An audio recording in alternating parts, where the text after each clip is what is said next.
Hello, I'm Jeanne Granger, and you're listening to Transit Lounge Radio at Login 2018. Fantastic. Thank you so much for joining me here in the Transit Lounge. You're my very first guest. It's quite exciting. So I'm just coming out of my talk, which was about social innovation. So within the festival, which is an innovation festival, we have three key elements representing what innovation is: creativity, business, and technology. And I'm part of a sort of transversal question about society, the impact on society, how society can be involved in innovation. That's why I came to talk about social innovation, but also to discover what everybody else has to say about innovation in general. Fantastic. I mean, I think it's a really interesting framework. We're not just thinking about innovation in terms of technology, but really connecting it to how it affects people's lives and, of course, how you can actually make something ongoing as a business. Can you tell me a little bit more about your work and what you're doing to work with these ideas? My work basically consists of, I have an innovation studio called Futur Présent, Future Present, based in Paris, and I work with a lot of different project and scale of project. The three examples that I gave through my talk were one internal entrepreneurial project within the biggest, oldest company of France, which is the La Poste, the mailing system, where we created the first urban farm rooftop on top of one of their buildings. The idea of mixing food innovation within a postal service seems like an uncanny mix, but the idea is that potentially these prototypes could scale up to the point that the mail service would actually deliver you with mail and fresh carrots. So that's one example. That sounds brilliant. I mean, I thought it was a kind of a joke or a hoax about, I think, the postal service in New Zealand delivering fast food, but I think if the post is delivering fresh food, that's even more exciting. There's an interesting shift, like with email and electronic technology. People obviously don't write letters so much anymore, but then with the buying online, the sort of delivery of parcels and goods must have increased as well. It's great to see a project that's sort of adapting to that. Yeah, and most of social innovation is about adapting, but finding the best way to manifest the impact that it's having. Whereas technology can be obsolete very quickly, social innovation is here to last and to scale. So at the core of social innovation, you need to build in the ethical commitment right from the start. And that is, I think, what is facing what I quote as the tyranny of margins. We're always trying to make money and make sense later, or the purpose is, postponed to another time. But my point is, we have to build it from the start to be viable and responsible. I think that's really wonderful to hear you say that, because I think so many businesses look at the bottom line and the profit margin without considering like the human cost or the ethical values or the way that it actually affects society as well in terms of what they're doing. Yeah, and for a simple reason is that, indicators or criteria of successful social innovation are not as easy as looking at your profit margins. It's not easy, it's complex.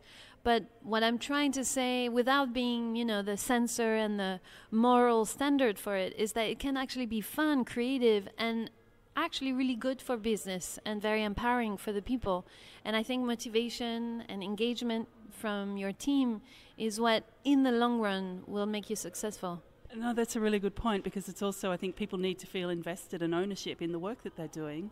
And I'm just wondering as well, what kind of metrics, or how do you measure or evaluate the social impact of what you're doing? So considering that all the projects I'm involved with are very different, and they go from this rooftop to actually designing a block, an entire neighborhood, it's very different for each of them. Yeah, so the second project is about bringing together more than 20 different companies and redesigning an entire neighborhood so that we are fostering local entrepreneurship and citizen engagement. And we are doing it in partnership with the city, the administration, the promoters, urban planners, and the companies themselves. It's a very ambitious project, but it's a very interesting one because it's linking all the things we're looking at today: businesses, creativity, biodiversity, inclusivity, and technology together. So in that very specific project, the indicators are the viability of the business model of each independent company, but also the creation of a financial vehicle that will ensure that the commons are being respected. It's super complex, so I don't know how far I can go. Just maybe can I tease out a little bit? So when you say the commons, do you mean common space? Do you mean common intellectual property? What are you sort of talking about there? Well, the commons could be, water, education, food, but in this situation we're talking about, since we're building more than 30,000 meters square, we are looking at having some of those meters square be common. They will be used and taken responsibility for by all the stakeholders. And so in order for it to not impact smaller companies, we're trying to find a way financially to build a vehicle that would allow us to be co-responsible for. So let's say you have a square that's just something that people have to cross to go from A to B. This square still needs to be taken care for, still needs to be maybe animated, planting trees, I don't know. Yeah, we're having actually huge urban farms, so that square will not be the place for the for the produce, but you need to be responsible for it, attend to it, public lighting, all these things. So we're trying to understand whether or not this is viable in terms of common space. So we would create a specific financial vehicle to take care of that common space. All the rest would be sort of privately owned. Right now we're looking at the legal side of it, not so much the tech component, just because the legal side of it has to be compatible with the French regulations. So we're looking at, it's not a not-for-profit or for-profit, it's an in-between. It's fascinating what you can do with creating new status, new legal entity in order to find what best suit your intention. And so just to kind of clarify, this would be like something between a community group, a financial institution, a business, sort of melding those aspects together? Yeah, exactly. It's trying to understand how we can all take a part of the responsibility while engaging finances which shares are equitable between everyone. Can you tell me, where is this utopian paradise?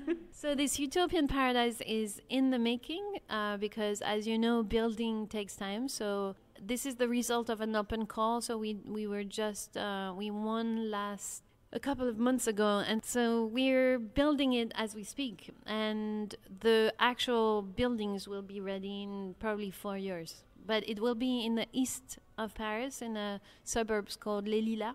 But, there's lots of utopian places that were ideas and became realities. So the other project that I mentioned is actually one of them, called The Camp, which is based in Aix-en-Provence in the south of France, and is a base camp to explore the future. So under a huge canopy, lots of people are meeting creatives, politicians, kids, fab labs, tech, anyone who wants to explore the impact of technology and the positive impact of technology. That sounds fantastic. Is this a place that people can also bring their ideas and find ways to make them happen? And could you tell me a little bit about some of the things that have been going on there?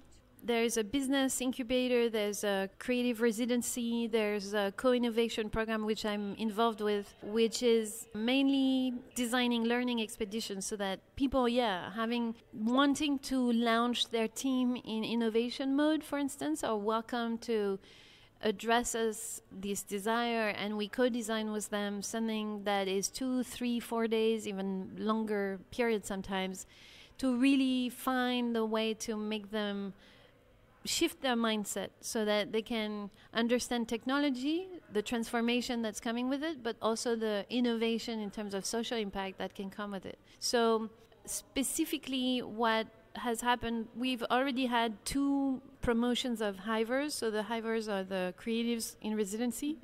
We had 1 promotion of startups coming through. It's fairly recent. It opened last September. So to give you one specific big project that you would have heard of, it's too early, I think. But I've seen in people like groups that I'm constantly, facilitating or learning with, I've seen shifts that I thought were not possible. CEOs saying, yeah, let's do collective intelligence and let's change the way we manage our teams in just 2 days. And that experience, that feeling of leaving the difference, leaving the transformation, I think is key, and which is why we're here, like physically together. Absolutely, and I'm very glad we are. Thank you so much for coming to talk. I think that's that fundamental mind shift is something that's really important, because like looking across all the aspects of society, from climate change to finance to gender equality to the way our cities are built and lived in, everything kind of needs to undergo quite a deep and dramatic shift. Absolutely, and I think intersectionality and inclusion are words that are becoming more and more meaningful, because we can see that the wealth comes from this mix and match of things, people, identities, cultures, backgrounds that don't necessarily need to sacrifice themselves over another, but come together and create a hybrid solution. And that is the sort of curiosity. I'm insatiably curious for these meetings to happen and for these hybrid solutions to come up. I think this is the most exciting and creative aspect of innovation. And I think it's really wonderful too that you're also giving a space and a platform for people who may not usually have a voice in to participate in these different ways of building business and the city, and that it will be much more open and inclusive. So my last question is, what is your vision for the future and how do we get there? This is a great question. My vision for the future is a very diverse, complex, but trustworthy collective. However abstract that may be. And how do we get there? We get there by being confident and humble, one step at a time. And I make steps every day, and I see that it's possible to embark even the most resisting, defiant people to make that step towards a more diverse and inclusive world. That's beautiful. I think we'll finish up there. Thank you so much for coming and talking to me. It's really been a pleasure. Enjoy the rest of the festival.